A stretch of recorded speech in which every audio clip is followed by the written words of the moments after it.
নমস্কাৰ, মই জনাৰ্দন বৰা আৰু আপোনালোকে চাই আছে জেডি নিউজৰ পোনপটীয়া সম্প্ৰচাৰ দ্ৰুত সংবাদ। আজিৰ দিনটোৰ প্ৰথমটো খবৰেই হৈছে এটা বহুতেই বেছি গুৰুত্বপূৰ্ণ খবৰ, কিয়নো এইবাৰ এখন বিদ্যালয়ৰ মধ্যাহ্ন ভোজনত ওলাইছে এটা সাপৰ পোৱালি আৰু সেই সাপৰ পোৱালিটো ওলোৱাৰ পূৰ্বে সেই খাদ্য গ্ৰহণ কৰি প্ৰায় 250 শতাধিক শিক্ষাৰ্থী অসুস্থ হৈ পৰিছে। ক'ত এই ঘটনাটো সংঘটিত হৈছে ফুল স্ক্ৰীনৰ জৰিয়তে সবিশেষ চাওঁ আহক।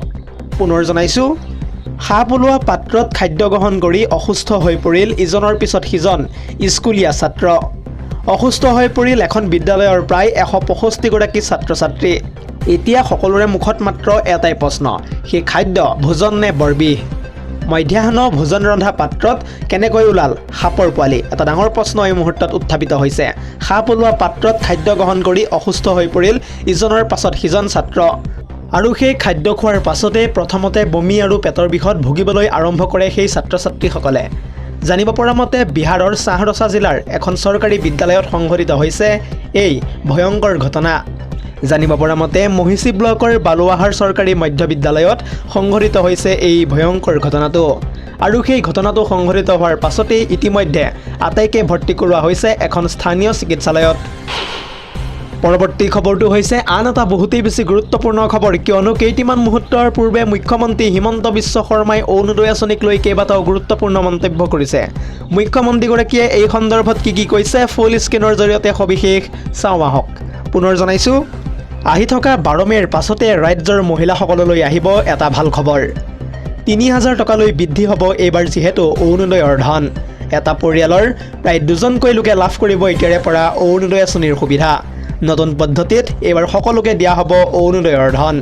চৰকাৰ গঠন কৰিয়ে নিৰ্বাচনী প্ৰতিশ্ৰুতি পূৰণ কৰিব যিহেতু এইবাৰ বিজেপিয়ে। এটাকৈ পূৰণ কৰা হ'ব নিৰ্বাচনী প্ৰতিশ্ৰুতি। 1250 টকা নহয়, প্ৰায় 3000 টকাকৈ বৃদ্ধি কৰোৱা হৈছে ইতিমধ্যে অৰুণোদয়ৰ ধন। যিসকল মহিলাই আবেদন কৰা নাই সেইসকলে এতিয়াই সোনকালে কৰক অৰুণোদয় আঁচনিৰ বাবে আবেদন। ইতিমধ্যে এই ডাঙৰ মন্তব্য কৰিছে মুখ্যমন্ত্ৰী হিমন্ত বিশ্ব শৰ্মাই। কেৱল ইমানেই নহয়, হিমন্ত বিশ্ব শৰ্মাই কোৱা মতে এটা ডাঙৰ পৰিয়ালৰ 2গৰাকীকৈ মহিলাই লাভ কৰিব এতিয়াৰে পৰা অৰুণোদয়ৰ সুবিধা। ৰেচনৰ চাউলো একে পৰিয়ালৰে 2জনে লাভ কৰিব। কেইটিমান মুহূৰ্তৰ পূৰ্বে পুনৰবাৰ এনেদৰে ডাঙৰ মন্তব্য কৰিছে হিমন্ত বিশ্ব শৰ্মাই। পৰৱৰ্তী খবৰটো হৈছে আন এটা বহুতেই বেছি গুৰুত্বপূৰ্ণ খবৰ, কিয়নো ইতিমধ্যে পশ্চিমবংগৰ মমতা বেনাৰ্জীৰ স্বপ্ন ভংগ কৰা হৈছে আৰু ইতিমধ্যে যিহেতু মন্ত্ৰিত্ব কাহিনীয়া হৈছে মমতা বেনাৰ্জীৰ পৰা আৰু এই সন্দৰ্ভত কিছু বিশেষ তথ্য আহি পৰিছে ফুল স্ক্ৰীনৰ জৰিয়তে সবিশেষ চাওঁ আহক। পুনৰ জনাইছোঁ, অৱশেষত বিপদত পৰিছে এতিয়া মমতা বেনাৰ্জী। 15 বছৰীয়া শাসন ভংগ কৰি মমতাক কৰা হৈছে এতিয়া বংগত অপসাৰণ। ৰাজ্যপালে আনুষ্ঠানিকভাৱে ইতিমধ্যে যিহেতু অপসাৰণ কৰিলে মমতা বেনাৰ্জীক, মমতাৰ পৰা সকলো ক্ষমতা কাঢ়ি নিছে এতিয়া ৰাজ্যপালে। মমতাৰ চৰকাৰৰ ম্যাদ উকলাৰ পাছতে এই সিদ্ধান্ত গ্ৰহণ কৰিছে ইতিমধ্যে ৰাজ্যপালে। পৰাজয়ৰ পিছতো বংগ এৰি নিদিয়াৰ যিহেতু হুংকাৰ প্ৰদান কৰিছিল মমতা বেনাৰ্জীয়ে আৰু তাৰ পাছতেই এনেদৰে এতিয়া কঠোৰ হৈ পৰিছে পশ্চিমবংগৰ ৰাজ্যপাল।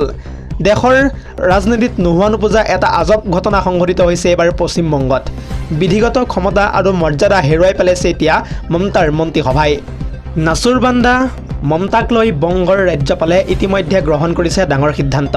মমতাকেই নহয়, মন্ত্ৰী পৰিষদকো কৰা হৈছে ইতিমধ্যে যিহেতু বৰখাস্ত আৰু যিকোনো মুহূৰ্ততে ৰাষ্ট্ৰপতিৰ শাসন পৰ্যন্তও ঘোষণা হ'ব পাৰে পশ্চিমবংগত। নিৰ্বাচন আয়োগে ইতিমধ্যে যিহেতু বংগত মোতায়েন কৰিছে কেন্দ্ৰীয় বাহিনী। মমতা চৰকাৰৰ সকলো বিষয়াৰ ওপৰত লোৱা হ'ব পাৰে এইবাৰ যিকোনো মুহূৰ্তত কঠোৰ ব্যৱস্থা। আজিৰ আমাৰ পৰৱৰ্তী খবৰটো হৈছে আন এটা বহুতেই বেছি গুৰুত্বপূৰ্ণ খবৰ, কিয়নো আহি থকা 12 মে' তাৰিখে ৰাজ্যত যিহেতু বিজেপিৰ নেতৃত্বত গঠন কৰা হ'ব নতুনকৈ চৰকাৰ আৰু কোন কোন ব্যক্তি অন্তৰ্ভুক্ত হ'ব মন্ত্ৰীসভাত এই সন্দৰ্ভত সবিশেষ ফুল স্ক্ৰীনৰ জৰিয়তে চাওঁ আহক। পুনৰ জনাইছোঁ, 12 মে' তাৰিখে অসমত গঠন কৰা হ'ব নতুনকৈ চৰকাৰ। গৰিষ্ঠ সংখ্যক আসন লাভেৰে তৃতীয়বাৰলৈ চৰকাৰ গঠন কৰিব যিহেতু NDAৰ মিত্ৰজোঁটে। প্ৰধানমন্ত্ৰী গৃহমন্ত্ৰীৰ উপস্থিতিত 12 মে' তাৰিখে মুখ্যমন্ত্ৰীসহ শপত ল'ব নতুন মন্ত্ৰীসভাই। ইফালে নতুন চৰকাৰৰ মন্ত্ৰীসভাক লৈ ৰাজ্যৰ সমগ্ৰ ৰাজ্যজুৰি বিৰাজ কৰিছে এক উৎকণ্ঠাই। মন্ত্ৰীসভাত কাক এৰিব, কাক অন্তৰ্ভুক্ত কৰিব বিজেপি NDAৰ মিত্ৰজোঁটে? এটা ডাঙৰ প্ৰশ্ন।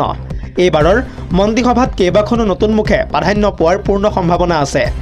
চৰ্চা অনুসৰি মন্ত্ৰীসভাত আহোম জনগোষ্ঠীৰ প্ৰতিনিধি হ'ব পাৰে সুশান্ত বৰগোহাঁইৰ লগতে তৰংগ গগৈ।